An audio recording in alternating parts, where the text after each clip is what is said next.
Good day. Welcome to another lesson on our entrepreneurship master program. Today we're looking at how do you build a learning organization. So this module basically is focused on learning and development. To maybe just to give you a background before we go into the case studies, because the main purpose of today's lesson is to go into the case studies that we use throughout the program. But I just want to go into a little bit detail in terms of what is, to just recap on what this skills program is about. So this skills program is about building a learning organization, meaning you need to be able to identify the skills gap. So you conduct skills audit on your organization to see what gaps are there. So how do you do it? You look at your industry, you look at the required skills, and then you look at your workforce to see if you have the necessary skills that to execute the project or the business, or to manage the business successfully. So you're going to look at the skills that you have, the skills that are missing and required in your sector, and then you do the skills gap, right? Sometimes the skills you can outsource it from, or insource it, whatever. Insource it from other professionals, even though they are not employed within an organization. But you call on them, you enter into maybe a service level agreement of some kind, where you call them whenever it's required. But for you to build a sustainable organization, you need to make sure that you build internal skills. So building internal skills, so that's what we're looking at, to say how can you do it. And that being said, we need to understand the South African landscape in terms of training and development, right? We have different sectors that have budget to develop skills in certain sectors. So as an enterprise or as a business, you need to be aware of the funding that's out there, that's available. You don't necessarily have to use your own money to develop skills, but obviously if you don't find funding from your SETAs or from the education system, then you have to find a way to fund those skills. But we are in the quality information technology IT age, where you can use your YouTube, your Google to develop certain skills. It doesn't have to be necessarily to be a formal training program. So what you need to do as a business, as I said, you need to do the skills audit to see the required skills to be successful in the space that you are in. You look at the skills that you have as a business, and you identify the skills gaps. And that, as I said, there are different ways to fill those skills gaps. One, it might be that you outsource the skills that you're looking for, or two, you might want to develop them internally. So, and then our approach, our preference as part of this program is to empower you to be able to develop those skills internally. So to develop the skills, you don't necessarily have to fund them, as I said earlier. You have the SETAs out there that provide grant funding to businesses that want to develop skills. Depending on the level that you are at, I mean, some businesses that pay approximately 500,000 in salaries, they have to register for skills development levy. So you have to pay levy, which is the 1% of your total payroll, through SARS into the skills development levy. And that money is used to develop skills in South Africa, most especially workplace skills, right? So now the portion of that money you can claim back as a mandatory grant, where you apply after you have trained your employees. You apply to SETA to say, give us this portion of our funding back because we train the employees. And the other portion, so you spend money on training, then you apply to skills development levy to say, we need this funding back. So you submit your skills plan and all those things to your relevant SETA, and then you'll get your mandatory grants back. Okay, they'll pay a portion depending on how much you're claiming. And then there is a discretionary funding. So for those, that is mandatory, so they'll pay back a portion of the training. And there's that discretionary funding that you need to apply for. So that one is a portion of that skills development levy. And then they open the window for people to apply to empower or to train their employees. So if you have done your skills audit and you have identified the skills gap, then it makes it easy. You have a skills plan. Then you submit your skills plan to the relevant SETA. And if you get approved, then the funding for that skill is approved. So you get a grant for it. And then you train your employees without you spending money. But for discretionary, you need to spend money first and claim it back. And then for mandatory. For discretionary, you have to apply. And once you're approved, then you can train your employees on that specific skill. And now that one, you don't have to pay for it. They appoint a service provider and you just have to attend the training. And your employees are empowered. That's one. And the other one is there are learnerships that have been advertised. And I can tell you that the industries are struggling, especially the SETAs, to find small businesses that are ready to take learners on a learnership. So if you've done your skills audit, you have audited your business, you have identified the skills that are missing, you can go out there to say, we are looking for learners that can do a learnership. And the question is, what is a learnership? A learnership are structured programs where learners do the theoretical work, but they need a workplace where they can do practical experience. So as your business, you can provide those learners with being a host employer. So you provide them with a working experience. And why would you do that? The advantage is that you can have employees for free, call it free, because the learnership, they pay them stipends and they go to training and all that. So you might have an employee for free, meaning you can have extra hands in your business without you paying for it. And most SMEs, they're not taking advantage of this. I mean, having an extra hand that you are not paying for, which is a good thing. But okay, maybe the challenge is that you might have to manage that particular employee. But other than that, you have a free employee that will contribute towards achieving your goals. And remember, these generally are committed employees because they're doing it as part of their training, right? So you'll have a competent employee who, one, you can learn from that employee, and your other employees can learn from that employee because that employee will come with specific skill, or they'll be trained on certain things that they have to implement in your business, right? You have extra hands that will help you achieve your goals. But two, because they have workplace assignments, they might be able to help you implement certain systems. So even after they are gone, the benefit of having them in your business can last longer than them staying in your business.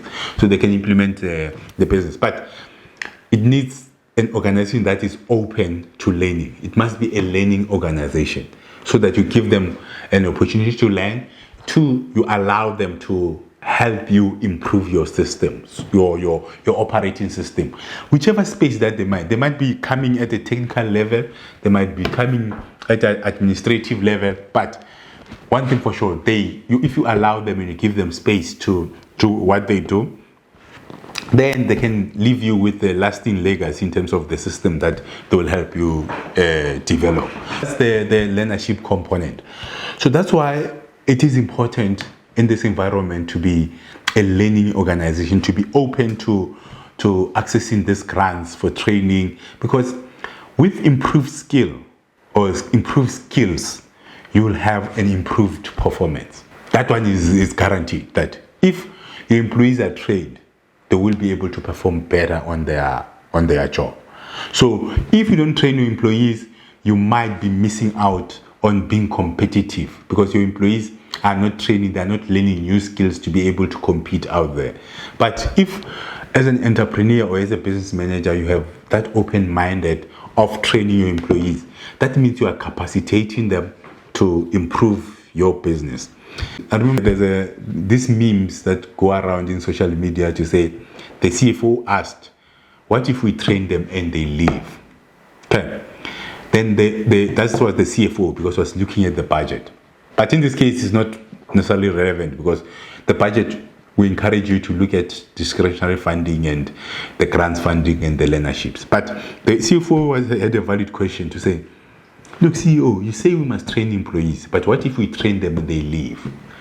Then the CEO said, no, but you're looking at it the wrong way. What if we don't train them and they stay? It's a different challenge altogether. You'll have employees that are not competent in your business because you are scared of training them, because you're scared that if you train them, they will leave and find a better job out there. So as an entrepreneur, you must think about this CEO to say, look, there is a risk that you can train them and they leave. But what if you don't train them and they stay? That means you're going to stay with employees that are not competent.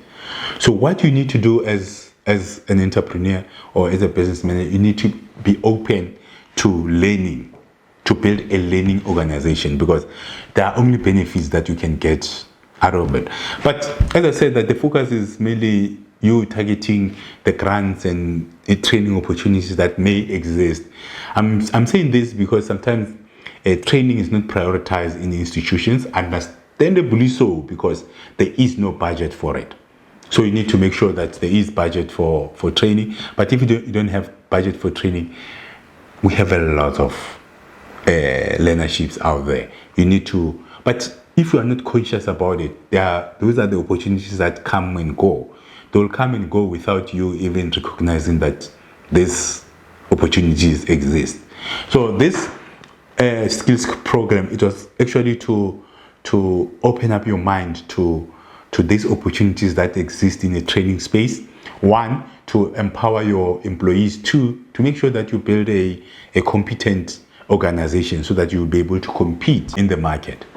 So, and then in this skills program, we went through how you identify skills gap. How do you facilitate programs within your organization? How do you assess performance? Remember, assessment, not only assessing employees, but generally assessing the business or the status of where you are.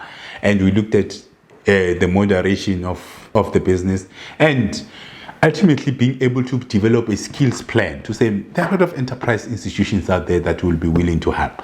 There are a lot of funding institutions. When they fund you, they also fund for, most especially the TFIs, they will also fund the business support component where you need to train and all that.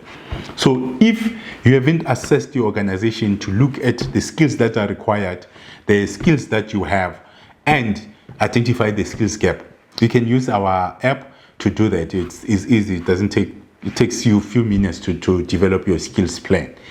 So that if you're out there, the opportunity comes, or you identify an opportunity for training, you will know what to train your employees on. So it is critical for small businesses to do the skills audit so that they are ready to receive. Sometimes opportunities come, but you find that you are not ready to receive those opportunities. You'll end up not even seeing them because you are not prepared. So with this program, we are preparing you to be open to the opportunities that are out there on the training space. And it's not only to train for the sake of training or to train because you can access grants, but it's to train because you want to build a competitive business. It's to train so that you can empower your employees. You can train so that you can make sure that your employees are motivated, because sometimes employees get into a company and it becomes, most especially small companies, it becomes a dead-end job. But if you expose them to different trainings and you expose them to different skills, then that will motivate employees to stay a little bit longer in your business. So I was just giving you a context on where we're coming from with this skills program. This skills program is to empower you to identify opportunities in the training space, and just to make you aware that it doesn't necessarily mean it's a sunk cost when you train your employees. It got its own objectives.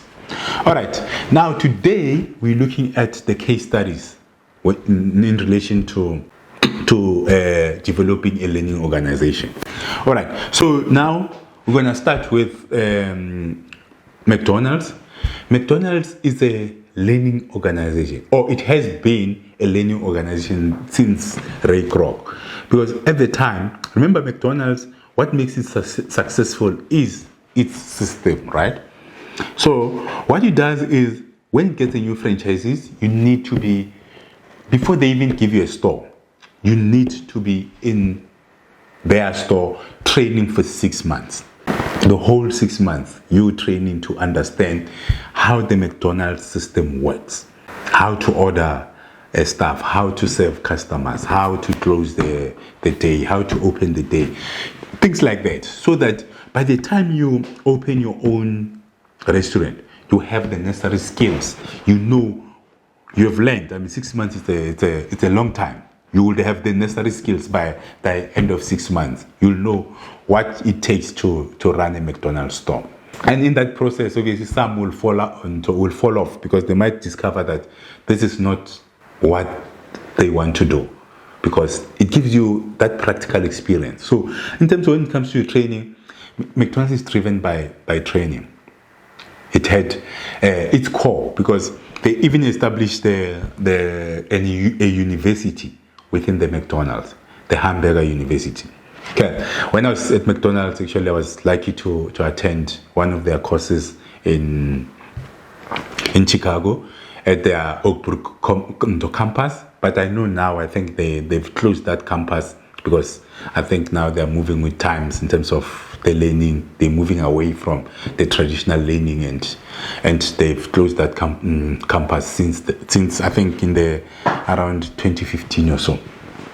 So, but you can see from Ray, the thinking was that university was established by Ray Kroc himself. He established the university to make sure that the system produce the consistent quality that customers are looking for. He established that university to make sure that he builds a learning organization. And that, it goes a long way, because with that university, all the international McDonald's employees will go there to learn. The franchisees will go there to learn the McDonald's way. So by Ray building that Hamburger University, it was a indication, like it was intentional strategy to show how important training is to the McDonald's business. And because McDonald's is what it is today, is because of, one of the contributing factor is because of that institution. Because all the franchisees will go there, learn how to do things the McDonald's way, learn and meet different people from different regions, so that you can share experience on how to improve certain things. So that university was key to developing skills within the McDonald's system. So that it cannot be taken lightly, the impact of training. Remember, but sometimes training is difficult to measure its impact. But from from McDonald's perspective, you can see that the consistency in the system, how they build the system, where can you go? They have a reference point to say, you come here to learn to do things the McDonald's way. At the time, it was actually expanded. It was not only operational. They also included other facets of the McDonald's. I attended the finance director course there, so that they showed us how internationally McDonald's do their reporting, what you need to take into account, how you assess performance and all those things. How do you comply with, because you needed to consolidate all the income and expenses from all the countries. Then they were showing us from it was the financial controllers from different countries, where they show you how to do certain things. So in terms of that, it showed how serious McDonald's was with the training by building the Hamburger University. But that doesn't end there. Each region, they have the training centers where they're training employees. They run regular trainings. They have a dedicated training department that run courses that you can attend. Even locally, like in South Africa, they'll have their training center where they are running trainings. That training, okay, there are days that there are no trainings, but regularly there are trainings that have been training that is provided there. And the training is not only for maybe managers or high end. No, it starts from the crew going up. For you to get promoted within the McDonald's system, you need to attend certain training courses. You need to have the McDonald's training certificates. And that approach as well, I saw it because it helped them to retain employees. How did it help them to do that? Because sometimes, because they give you so much training, sometimes people don't find the need to get an external training. So you become an expert within the McDonald's system. And the training that you have gone through is only the McDonald's way. So it makes it difficult for you to find a similar job that's outside McDonald's, because the outside world might not recognize the certificates that you have. You find that the certificate is an internal certificate, but the McDonald's people, they know what it takes for you to achieve that certificate. So you'll find that you are valued within the organization. But when you go outside the organization, when you apply for jobs, they say, let's see your qualification. Then you're going to show them a McDonald's certificate, which now is not recognized outside. So that now helped McDonald's to retain most of their experience and well-trained employees, because they pay you well because they know the value of the certificate that you're holding. But the external world doesn't know the value. So if you go outside looking for a job, you are not finding the job that pays you the same amount, because they are not recognizing the training that you have gone through. So that in its own, I know sometimes we will retain employees that they don't want to be there. But that helped McDonald's to retain talent, because losing talent can cost a business. A business is made up of the people who are working within that environment.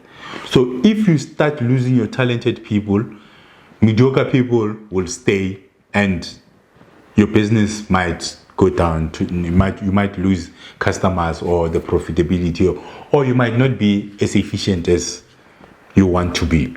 So that's where now you see the importance of training. But most importantly, you can see McDonald's, when you go wherever you go, you know that if you order a Big Mac will be a Big Mac. Doesn't matter where you order it. So that now, it helps McDonald's to provide a consistent quality product. And if you provide a consistent quality product, it means you'll be able to retain your customers, because customer satisfaction becomes high, most especially with the trained employees. If people are engaged with customer interface, if you give them customer service, then they start servicing the customer better. They start understanding how to manage customers that comes in. So that's where from the McDonald's story, that's what you can learn, to say training makes a difference in the business. It played a very, very important role when it comes to McDonald's, because you know the service, they know the type of service that they need to deliver. They are informed about the operation. Okay. And they think better. They start being independent. They can think on their own. But if you don't train the employees, if you show them this is how you do something, that's how they're going to do it. But if you train them, then you start empowering them, then they will be able to be innovative and creative and start doing things in a most efficient way. So from the McDonald's story, you can see, okay, I'm not saying that you need to go to the extreme of setting up your own university. That was just a very strong message from Ray Kroc. Maybe you cannot afford it because you need a permanent staff that will run the university. But what you need to do is to make sure that you have a training department, or even if it's not internal, I mean, if you can afford it, if it's the two-man show, you need to have maybe associate yourself with a training institution within your area, so that they can help you develop your skills program. But as I've said, that we've developed tools on our app that you can use to develop your own skills program. or skills plan so that you can see what is required and all that. But when it comes to the implementation, you can implement it through a Super Deal Maker app. But if you struggle, you can find training consultants within or training organization within your area and present to them to say, look, you want to develop your skills plan and how can you go about it? But you don't necessarily have to pay, because I've seen many training institutions doing skills plan for free, because they'll do a skills plan for you, knowing that when they apply on your behalf, they apply for grants on your behalf, then you will, if you are fair, you will appoint them as the service provider. So they will make their money if your skills programs have been approved, or your skills, your application for discretionary funding or for learnerships have been approved. Then you appoint them as a service provider. That's how other training providers are building relationships out there with small businesses. So now be open, look at your business like the McDonald's institution did. Make sure that you have a training plan. Okay, first do your skills audit, identify your skills gap, and develop a training plan to say the types of trainings that you can provide and who's providing those. Can you access it in the market out there, or do you have to find it, or can you do it online, whatever? Because now we have access to a lot of online tools that you can use to develop your employees. And as I said, that trained employees will give you efficiency, will give you productivity, will help you build a system that is sustainable. Because sometimes I believe many small businesses fail because they don't have systems in place. So when you are open to learning, mainly develop a learning system that will help you employ employees that wants to learn. And from there, if you have employees that come for learnerships, make sure that you take their inputs seriously, so that because they will help you build better systems. And once you have better systems, you will be able to be competitive out there. So being a learning organization like McDonald's will help you be competitive, be able to provide consistent service, which will make your customers happy, because you are in this space to provide customer service. Customer service becomes very, very important, because you exist to make sure that your customers are satisfied. So the approach should be, you look at the industry that you are in, you look at the skills that you have, you look at the gaps, and once you have the gaps, then you develop a training plan around those gaps. You know how to fill those gaps so that you build a sustainable organization. Okay. So there are a few things that you can learn from how McDonald's approach the skills development, how they build McDonald's to be a learning organization. All right. Now we're going to look at AEY in terms of being a learning organization. Okay. Now we're looking at AEY, right? Okay. AEY cowboys not interested in training. All they were interested in is to secure the tenders. So, okay, just to recap, AEY is the tender business that were established by the 20-year-old boys, and in the US they were tendering for defense contracts, and they ended up landing a 300 million contract to supply bullets to AK bullets to Afghanistan. But they've built their business from supplying small things until they landed that contract to supply their bullets to Afghanistan. It's based on the movie. This case study is based on the movie War Dogs. So if you watch the movie War Dogs, you'll see it's based on true story actually. Okay, but a movie being a movie, obviously there will be scenes that are exaggerated, but it's based on the true story.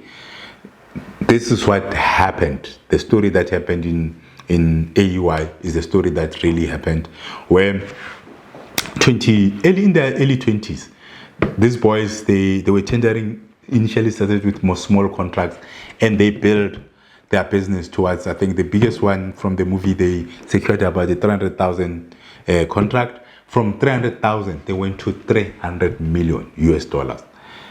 So that's how exponentially their business, their tender business grew.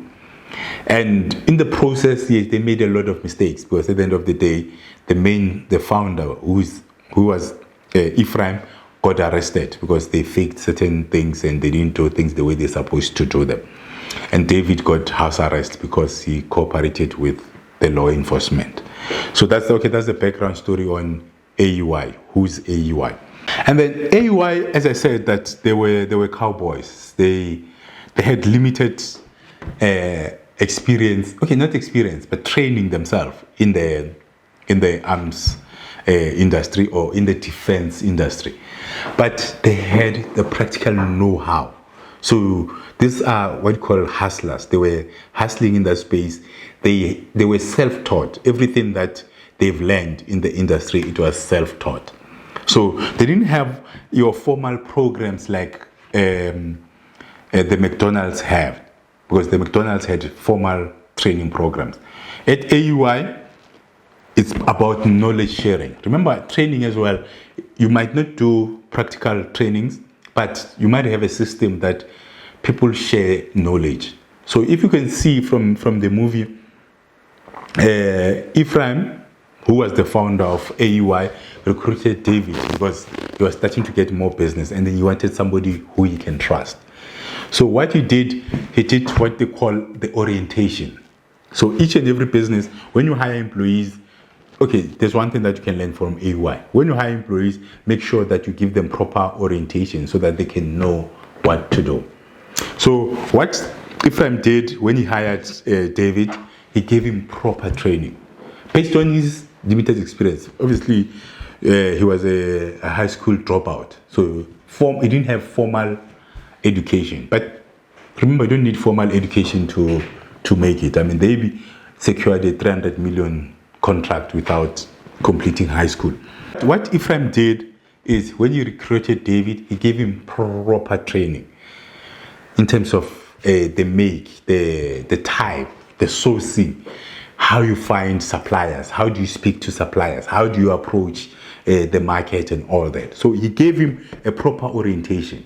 Remember, orientation is part of training. It might not be a formal training, but you need to make sure that as an entrepreneur, when you recruit an employee, try and give them proper introduction to your business. Because orientation is important. You show them the systems, you make sure that they understand how you operate so that they can hit the ground running. So Ephraim did that very well to train David, in terms of how the industry works, right? And then he told him how to find the contracts and all those things. So in terms of the orientation, the practical training, on the operational side, on how to secure the tenders, Ephraim did a very, very good job, right? But that being said, okay, that's something that you can learn from AEY. But from there, going forward in terms of how to do things, it was just a disaster in AEY, how they executed things. One, they were bidding for contracts, most especially the one for the 300 million. They bid for contracts that they didn't have capacity to deliver on. So now, for them to be appointed, they had to fake invoices, to have fake financials, to fake the contracts that they had previously, so that the Department of Defense, they will think that they had the necessary skills to execute the contract. Okay, based on the fake documents, then they were awarded the contract. So one thing that you can see here is that when you're bidding for contracts or when you're presenting to potential customers, they will look at your competency. They will look at the skill. They will look at the experience of the team. So that's why training your employees will give you a good standing, or it will give you a good name, or it will make you get appointed, because the customers will see that you have competency. But unfortunately, with AEY, they had faked their documents. So they showed false competency. That being said, they got appointed for this Afghan contract. Once they got appointed, remember they didn't have a team. And I always say that you don't necessarily have to have a team internally. You can outsource, right? But AEY didn't do that on their Afghan deal. They got 300 million contracts. Then Ephraim sends David to go put together to actually facilitate the delivery of the AK-47 bullets. So now he went to Albania to be there to manage the project. So, I mean, a 300 million rand project is a massive project for a 22-year-old to manage. A 22-year-old who was selling bed sheets for business, that's his experience. Now, you throw him in the deep end without proper training, without proper or the necessary skills to execute the contract. Then you throw him in the deep end to execute a project of that size. So now, that's not what you should do as an entrepreneur. Make sure that if you don't have the skills internally, you might want to save. I mean, it might be a miser wanting to save and all that, but do the same thing as Ephraim did, sending an inexperienced person to go facilitate or manage a project of that magnitude without the necessary experience or skills. But it must be said that eventually, at the end of the day, they failed to deliver on that contract, and they ended up, Ephraim ended up in prison. So that's now one thing that you can learn not to do. What not to do as an entrepreneur. Appointing people who are not competent. If you don't have the internal competency, develop a skills plan to develop internal competency. But while you don't have, if you get an opportunity to deliver on a project that you don't have skills, find people with skills, with the necessary skills to execute it for you. Because if you give it to people without the necessary skills, then you'll end up in trouble. Yes, they will come cheaper, but will they be able to deliver on the project? Yes, they might. You might be lucky that they deliver, but the likelihood is that they might not be able to deliver on the project. That's one where they lacked that mentality of building a learning organization. They learn by doing. And learning by doing, remember, if you are learning by doing, but in the research department or something, not on the cold face, on when you're dealing with customers. Because remember, you might lose a good name if you make mistakes, and you might lose contracts and all that. Yes, you must be innovative, you must try new things, but make sure you are competent and you are doing those things in a safe environment. That's one component that maybe it's what not to do as an entrepreneur. Another thing of not what to do, once they've landed the contract, the Afghan contract, they were supposed to go to the due diligence, investigate, see the supplier, see if they have the necessary resources or they have sufficient capacity to help them deliver on a contract, right? Then, instead of finding a experienced person, David and Ephraim, they went themselves and to do that inspection, site inspection. They got there, the Albanians, they opened one container. They showed them the bullets, and they tested the bullets, and they were happy with the bullets. They didn't bother to check the 1,000 other containers because they were buying all of them, but they only checked one. But that's now because of lack of experience or lack of skills. Because if they had a skilled and experienced person, would have done a more thorough job by even checking the other containers.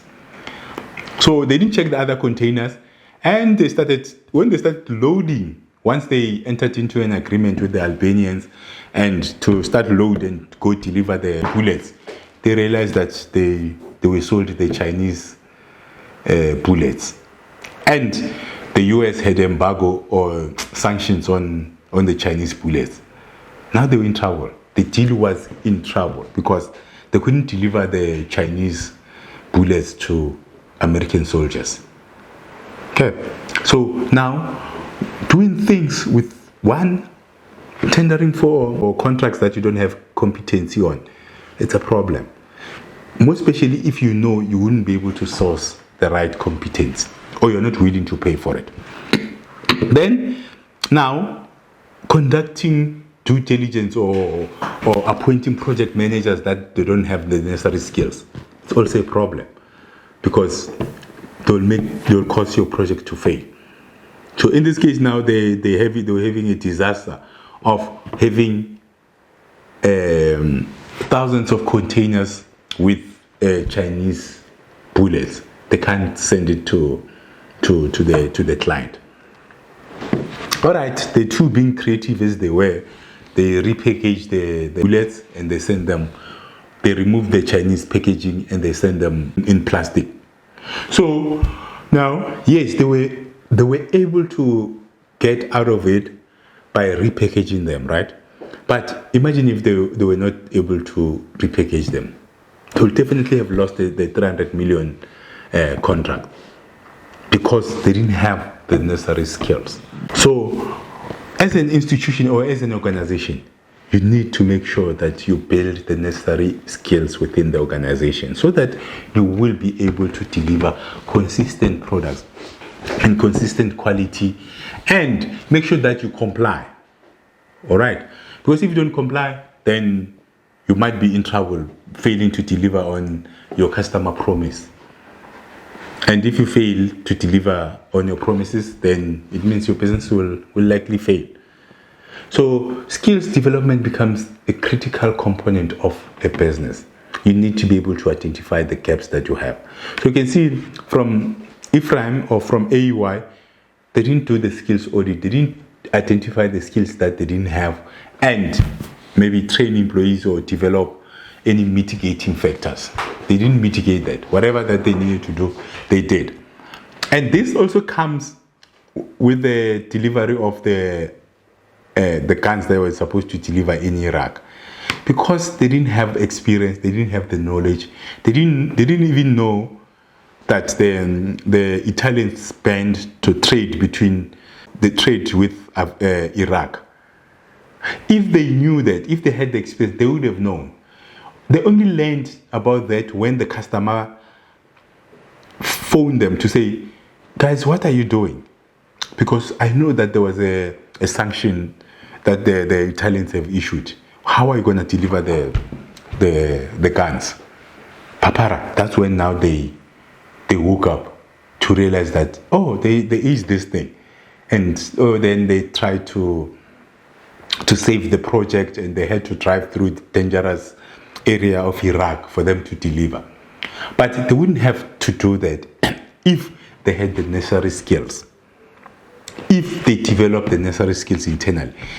But developing skills takes long. I understand that. So you need to recognize the gaps. What I'm saying is it's critical for you to do the skills audit and know the skills gaps that you have.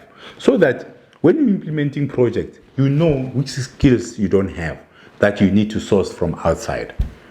You don't have to know everything, but you need to know your weaknesses. That's what is important with this lesson, to say, know your weaknesses and have a plan on how you're going to deal with those weaknesses. That's the gist of the AEY story. Because the mistakes that they made in there is because they didn't have the necessary experience, the necessary skills. But that is not the problem on its own. The problem was they didn't do the proper skills analysis. They didn't develop skills internally. Or without them knowing their skills gap, they didn't appoint a competent person. It could be on contract to help them execute that specific contract. So that's what you can take from the case study on AEY. Okay, now that's the learning from the AEY case study. Now we're going into the Oakland A's case study. Okay, the Oakland A is the baseball team in the USA. It was a small baseball team that is competing with big players, and it didn't have the necessary funding or resources. And they had a manager called Billy Bean, who was running the team, right? And actually, they were performing not too bad even before. But each and every year, when the season ends, the big teams will buy their top performers. So every year, they have to go back to the drawing board to train and develop new players to replace the players that they've lost, right? So the whole team, remember, the whole team is based on training. If you are running a sports team, it can be soccer, it can be rugby, tennis, cricket, or you can run a tennis club, whatever. But maybe it's cricket. The team is based on training. The key component of successfully running a team or a sports team is to have proper training in place, to have proper techniques, to be able to identify strengths and weaknesses of the players, to be able to train them to become what you want them to be. Running a sports team like the Oakland A's, it revolves around training the players to be what you want them to be, which is the same concept that, or same principle that as a small business you can adopt to say, look, you need a trained team to execute projects. So your focus is to make sure that you identify the weaknesses of your team members. You train them so that you'll be able to execute the task at hand. Similar to a sports team like the Oakland A's, they had to train their employees. You have to train their players to perform at a certain level so that they can become competitive. Okay, which is very, very important for any organization to train their employees so that they are competent enough to perform at a certain level. And in addition to that, it's not only training because they are a baseball team. With Billy's strategy of identifying undervalued players that, if put together, will perform to the standards of other expensive players. So he used that math to identify those players, right? But those players, they were supposed to be played in a certain way. It's not because remember the maths, the system identifies specific strength, and then but collectively they become a strong team. But you need to play them as a collective, the way they're supposed to be played. They are not just generally talented players. The system allowed them to choose players with specific talents, and for you to win, you had to play them in a specific way. So that's one thing that the coach was not willing to learn, right? And because Billy had already bought the players, and the coach didn't want to play them the way they're supposed to be played, then the Oakland A's experienced a drought where they were losing their games. Okay, until Billy had to put his foot down and sell two of his best players so that the coach can understand and start playing the team the way it's supposed to be played, right? Sometimes you'll have stubborn employees within the organization, right, who are not willing to change. Like the coach Howard was not willing to change. The head scout, because when Billy came with a new way of doing things, you couldn't accept it. You couldn't accept to use that Billy James method of recruiting players. And Billy indicated that that's the new way of doing things. So within an organization, you're going to have employees that are resistant to change, who might have, you need to have to take strong action to persuade them to accept change. Remember, now, sometimes in the organization, you need to manage through change. It's called change management. So that's what Billy did. He was going through a change management where he was changing the approach on how they approach the market, how they buy players. So in that team, there were certain, because they needed to learn new skills. The skills that they had was relevant because it was not making them win, because they didn't have money to buy the players for them to operate the old way. So they had to find a new way of operating. And some people were not accepting the new way. One was the head scout and the coach. And it got to a point where Billy had to get rid of the scout because he didn't believe in that new system. So sometimes there are certain employees that you cannot train because of their attitude. Then you need to get rid of them for your system to work, like what Billy did, where he fired the head scout. And there are some employees that needs to be encouraged and motivated and convinced to take a new path. That's when you're managing through change management. If your business was not profitable, for you to get to profitability, you need to do certain things differently. Because if you consistently do the same thing, the same way that you did them, you'll achieve the same results. So with a learning organization, you need to be, one, open to new ideas. You can see Billy in this case, as a general manager, when he met Pete, when Pete pitched this concept to him, he accepted it because he's got a learning mentality. He operated as a learning organization. He realized that the baseball environment is changing. So he accepted the new way and he adopted it. He was the early adopters, as they call them. So you as an entrepreneur, you must be open to new things. You must be open to learning new things, because if you are not open, you will be stubborn and try to continue doing the things the old way. And the old way might not be a way to go. So to build a learning organization, it needs to start from the top. Like like with the Oakland A's. Billy was open to learning new things, open to approaching things in a different way. So it started from the top. So as maybe a leader within your organization, you must be open to a new way of doing things. That's where learning starts. Once you're open to a new way of doing things, then you learn how that new thing is being done. So Billy was open to Pete teaching, even if he was inexperienced, but he was open to him to say, come show me how this system of yours works.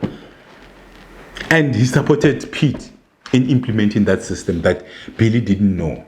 Now you can see the culture that Billy was enforcing within the Oakland A's. It was that culture of learning how to do things in a different way, learning the new way of doing things. That's what makes a learning organization. Because most businesses, they fail because they still want to do things the old way. They fail to be open-minded. They fail to learn that new things are out there. Different organizations are doing things differently.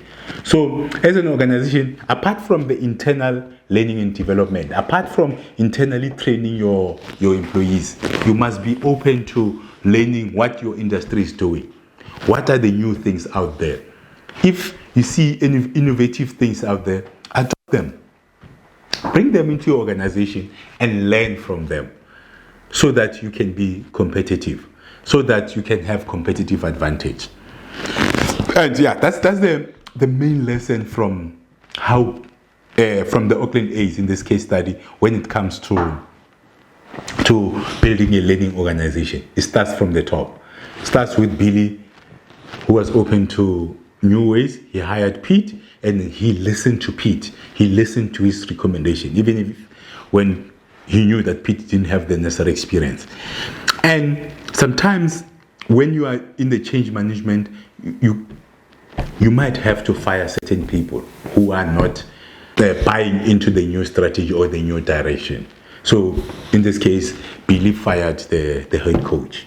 And there are certain maybe employees that you don't necessarily have to fire if they're not following, they're not learning, or they're not accepting a new way of doing things or new strategies within the organization.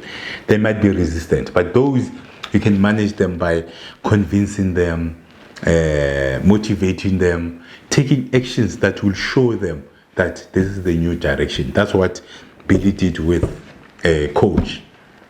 He had to fire certain players so that the coach can see that he needs to play those players that now and play the system that the way he's supposed to play it.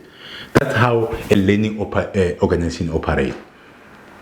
No one will generally accept a new way of doing things. Not everyone will, and some will be resistant, and some you just have to get rid of them. Some you have to motivate, train, develop them to accept a new way, because they might be reject the new strategy because they have limited knowledge. But if you train them and develop them, motivate them, show them a different way of doing things, they might become assets to the organization.